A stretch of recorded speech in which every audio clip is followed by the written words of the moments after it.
Amreli airport પર બપોરે 2 થી 3 વાગ્યાની વચ્ચે બનેલી ઘટનાએ સૌને ચોંકાવી દીધા હતા।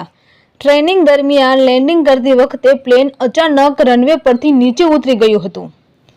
વરસાદી માહોલ વચ્ચે બનેલી આ ઘટનામાં ટ્રેનિંગ લઈ રહેલા પાયલોટનો આબાદ બચાવ થતાં મોટી દુર્ઘટના ટળી હતી।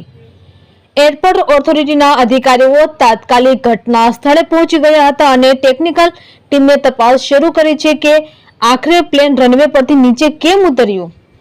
અમરેલી જિલ્લાના કલેક્ટર વિકલ્પ ભારદ્વાજે ઘટનાની પુષ્ટિ કરી હતી અને જણાવ્યું કે કોઈ જાનહાનિ થઈ નથી।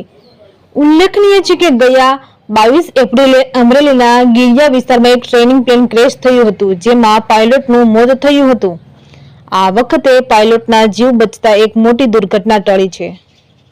તંત્રી પ્રતિક સાવલિયા, અમરેલી।